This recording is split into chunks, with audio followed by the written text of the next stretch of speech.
Welcome. This is ActiveSpirituality.life.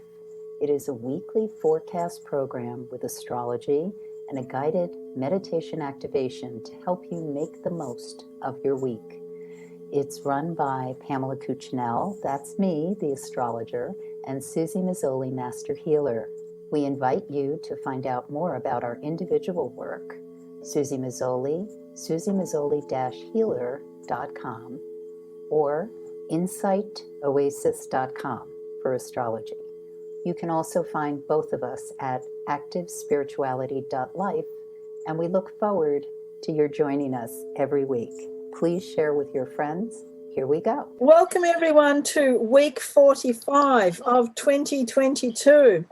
Pam is going to let us know all about the week starting Monday the 7th of November. And wow, I feel so silly even saying November already. Pam, what's happening? And then I'll be back soon with our meditation. Okay, so I do hope many of you are having an easier time with the Mars retrograde than I am. Those of you who may be feeling it acutely are people with a strong Mars in your horoscope. That means it's prominent on one of the lights, sun, moon, or it's rising, or on your midheaven. It could also be that you have a lot of Scorpio in your horoscope or a lot of Aries. And depending on the rest of your horoscope, because Mars is retrograde in mutable Gemini, so your mutable sign might be affected as well. And this Mars retrograde may be feeling a bit like Mercury retrograde on steroids, because Gemini is the sign of the communicator, and Mars is the planet that signifies how we assert ourselves, drive, push ourselves forward, where our passion is. So, understandably, this retrograde is slowing things down in the activity of action. For some of us who are born with Mars retrograde, this can feel like a very nice groove. It all depends on your personal horoscope, but overall, we are going to be witnessing delays. And one thing that is of note this particular week is it is the US Election Day on Tuesday, which I will talk about more. And also that day has the last eclipse of the year. So on Monday, the 7th, the moon is in the sign of Aries until 12:15 a.m. So just for 15 minutes as the day has changed Eastern time, depending on where you are. And then it's mainly in the sign of Taurus. It's very well aspected. And I say that in spite of the fact that this moon will carry us through Election Day tomorrow in the United States with all the craziness that is likely to happen because of that eclipse. So on Monday, I think one thing that's really important, whether you're actually, everyone is affected by the United States election because it's such a huge country.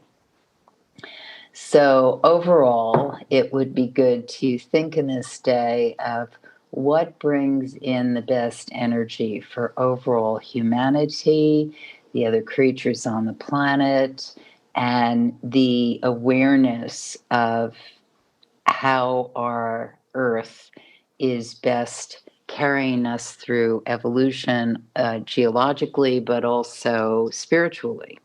So I think it's a really excellent day for prayer, for meditation, for focus, for banishing any worry or thoughts of fear, because that is the least thing helpful. What happens energetically is the more of us who are in a state of love, trust, and aiming for spiritual fulfillment, the easier it is to obtain those things. The more of us who slide into worry, concern, fear, our mental activity is a lot of what creates the Maya around us, the illusion of what a reality is. So I just love Monday the 7th with that moon in Taurus, which is well aspected to Jupiter as it runs through the sun. Well, actually, moon in Taurus doesn't really run, it kind of cruises through the 30 degrees of the sign. But it is of note that in the sky, in the darkness, Eastern time, and again, you adjust depending on where you are in the globe.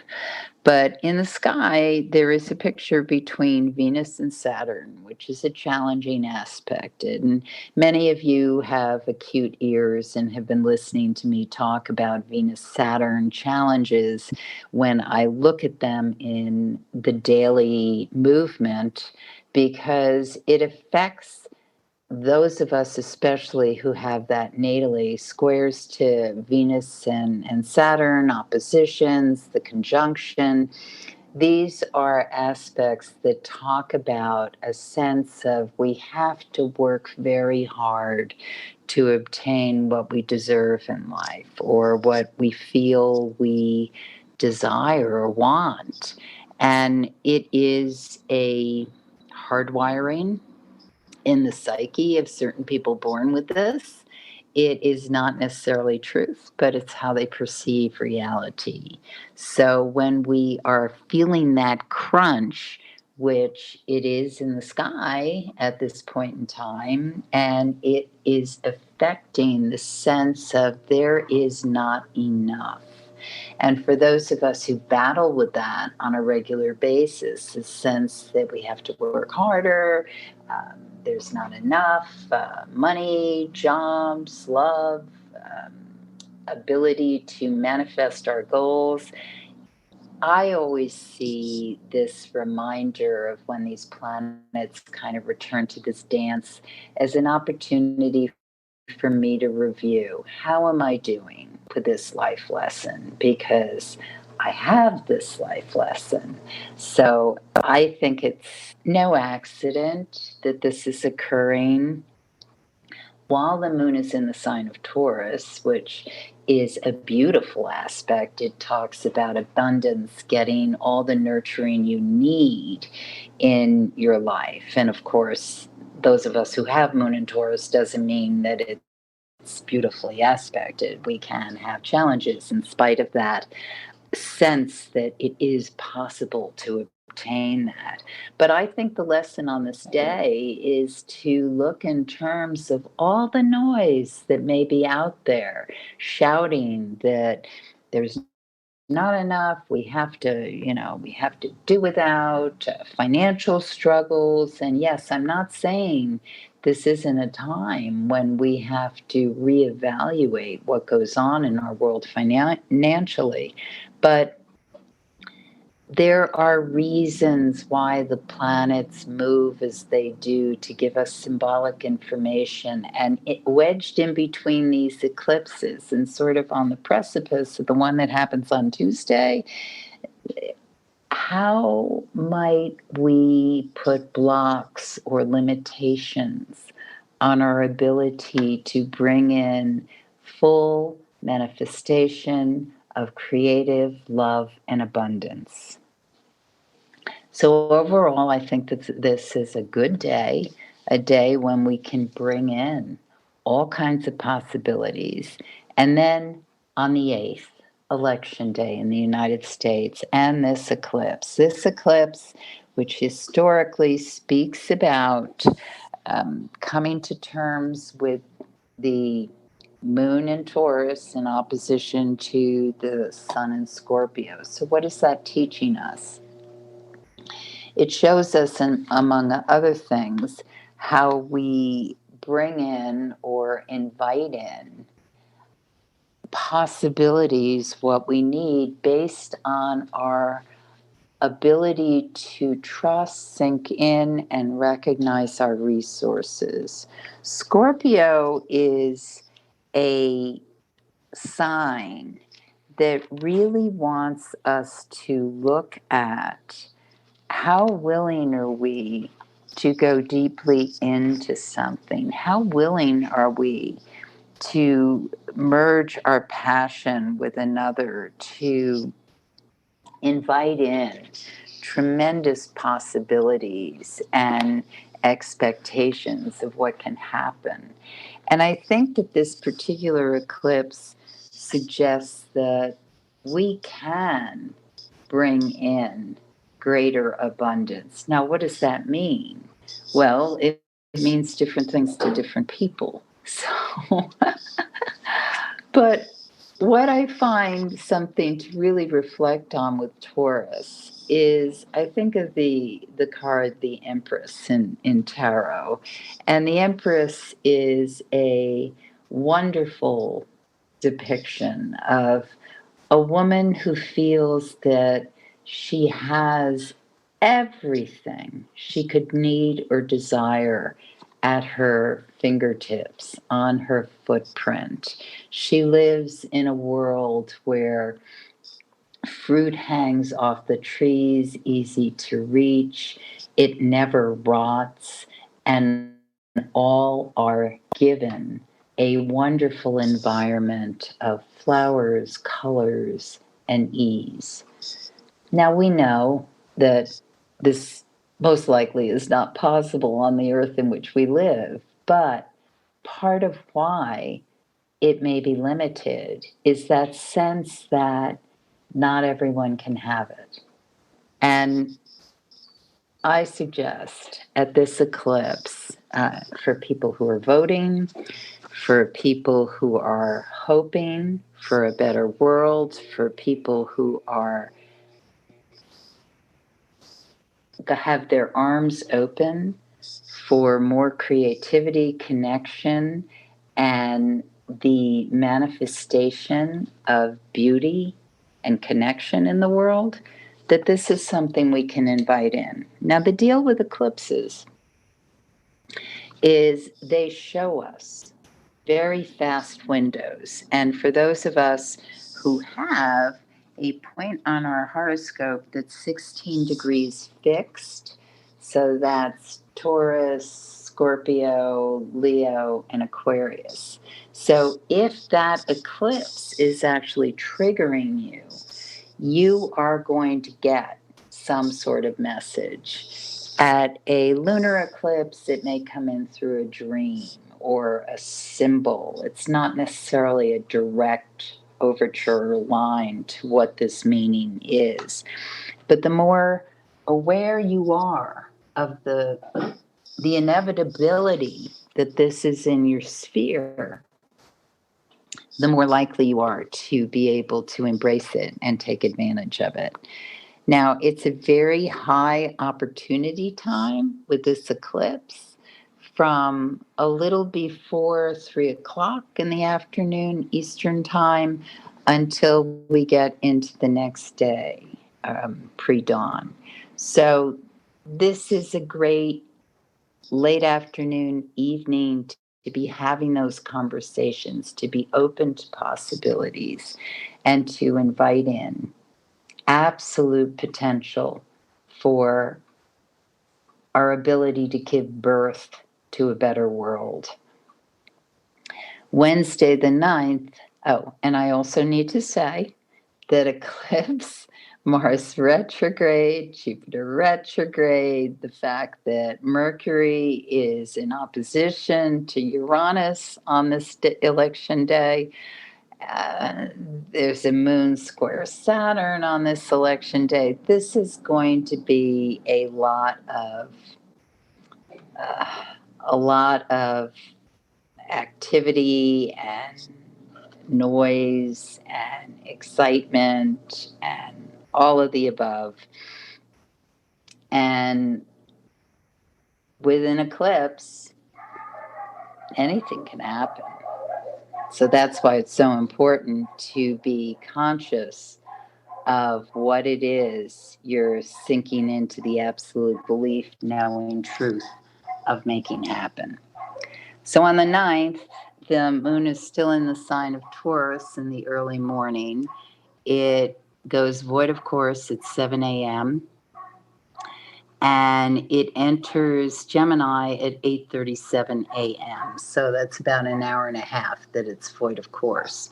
So during that time, organize your email, get yourself ready to moving into faster action, because when the moon is in the sign of Gemini, it wants us to have conversations, move around, get things done. I have to say that productivity may not be as high as it was Monday, Tuesday, because the Gemini moon can have us moving around a lot, but that doesn't necessarily mean that our productivity or focus is as great as it was the days before. So that's why Monday and Tuesday are really important days.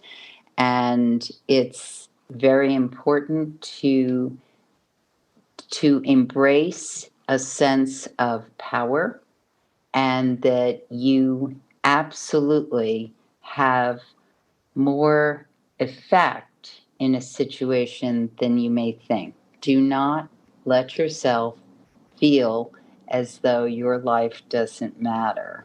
I read a quote by Buckminster Fuller the other day that pretty much, I don't remember the exact quote, but the reminder is none of us are here randomly. We are all here for a reason. And if you're feeling a sense of disempowerment, worry, and fear, look again at what it is you are not effectively manifesting, because you are here for a reason. So Wednesday in the day and evening, I think one of the things that's really important to mention for Wednesday, Thursday, with this moon in Gemini kind of moving around like crazily, there's a Mercury square Saturn picture in the sky. Messages, information. Remember what I said, how this Mars retrograde may feel like Mercury's retrograde. These couple of days can really feel that way. So Wednesday, Thursday, double check emails, make sure you know what people are saying. Work hard on not getting crazily distracted. I mean, if you're just kind of having fun and nothing needs to be delivered, fine.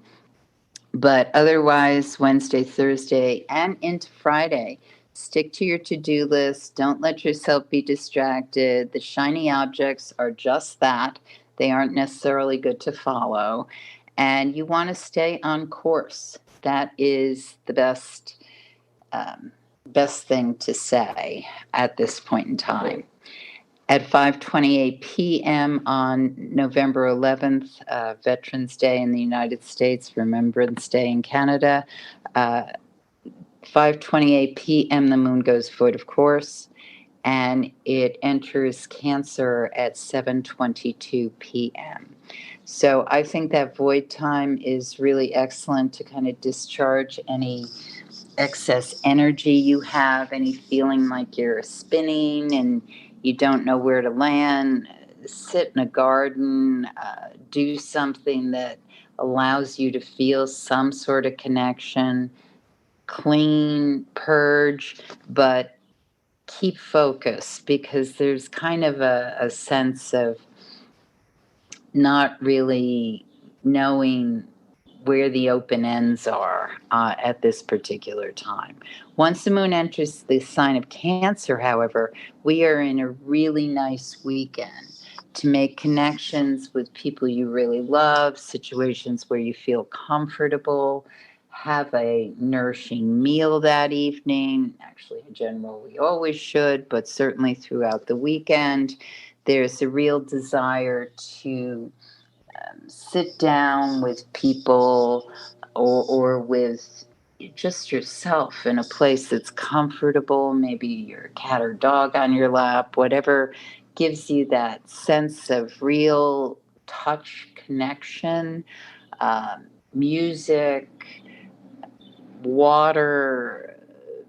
We want to be refreshed this weekend, and we need to, because those few days I was talking about, Wednesday through Friday, they are high wire days. And especially as I was talking about the noise with the eclipse, and election day and whatever might be spinning in financial markets, one can feel a real sense of just, hey, where are we going to land? When is this ship coming out of the sky? And so, what we really need is a weekend of true spiritual refreshment. And you can have that. It's just really important that you prioritize it and put it on your calendar.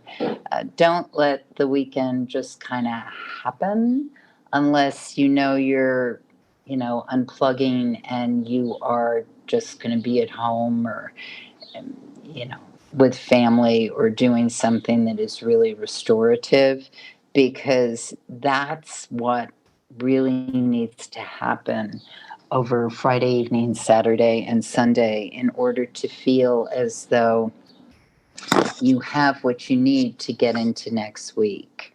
So, the other thing that I want to mention is that on Saturday, the 12th, some of us may be really feeling that um, awareness of an old wound. The thing that's really useful of this is that think about a splinter that has kind of lodged itself layers under your skin, and it's there. It's an annoyance, and it's important to get to it and move it and have it come out.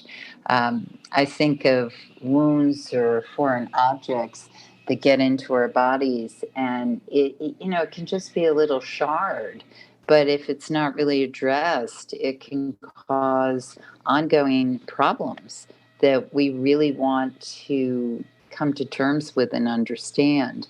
So it's important on Saturday to give yourself that time and reflection that you need.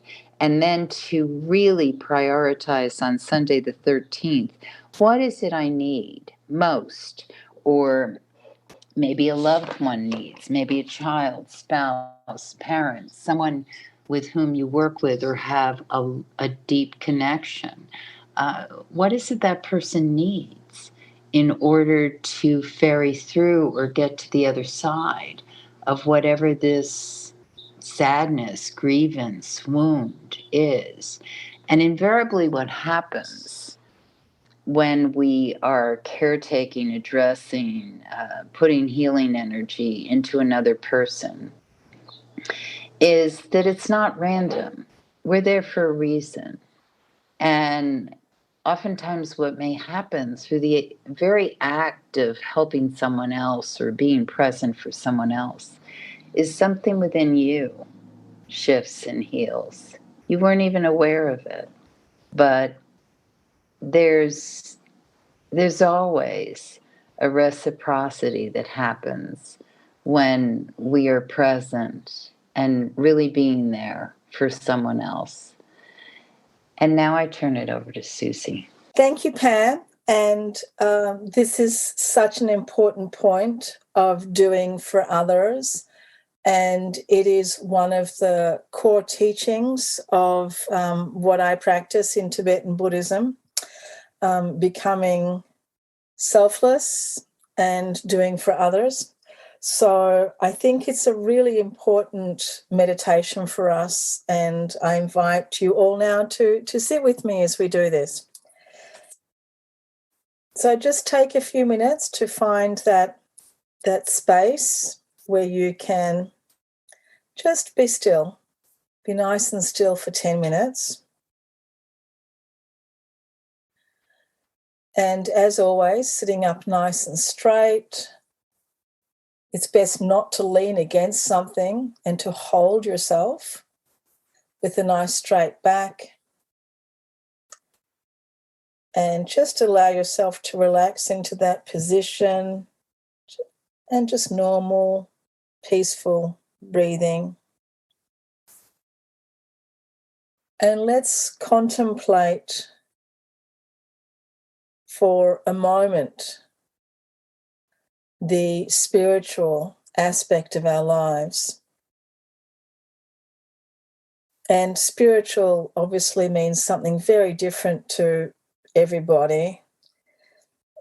For some people, there is a very different understanding of what we do when we're acting spiritually. We might have different practices, different religions, but we can definitely all agree that loving kindness and being compassionate is core to being a spiritual person and core to all of the world religions or spiritual practices that people do. And the question is, how much time do we actually spend in loving kindness or in compassionate thought or feeling? And we can honestly say that we spend a lot of time just trying to stay alive, just surviving, just doing our job, looking after our children, keeping our house, our home neat or clean, just basic survival. And sometimes we spend so much time just on how we look, on our clothes or our makeup or the shape of our body or dieting or whatever, the image. And imagine what would happen if we spent all of that time actually on our spiritual practice, on our heart, on developing calmness in the mind, or on simply thinking about others. And we are taught in so many ways to look after ourselves. Most of us, if you live in this world, we are taught to be the best. We are taught to compete. We are taught to gather. We are taught to be successful. We are taught to have lots of money because then we'll be happier and then we'll have freedom. And not so often are we given the space or the encouragement to be always just ourselves, or to be authentic, or to be generous and kind. That it's okay to live simply. It's okay to be in this world and be ourselves, and to deepen into our hearts and to really be loving. This world is very much built on these dualities of right and wrong and up and down and rich and poor, good and bad. We see this absolute split everywhere. We see it in politics. We see it everywhere in our world. So what we can do too is see this very clearly in me and the others. My survival, their survival. What's right for me, what's not right for me. And we can learn very, very quickly to just look out for ourselves. We can learn very, very quickly to find lots of faults in others, lots of faults in the world, lots of problems, lots of issues. But when we really deepen down our awareness, when we look at the world from the bird's eye view, or even from much further out, from a planetary view, or if we go deep underneath all of the layers and go into the microscope and look down at the atomic level and beyond the atomic level at the quantum level, we see that we are all interconnected and interdependent,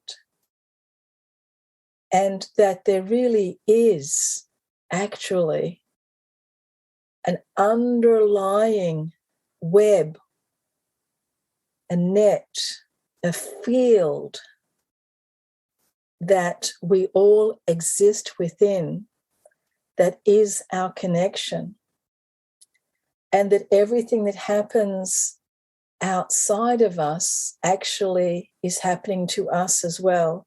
As much as we see the reality as differently, everything is also within us.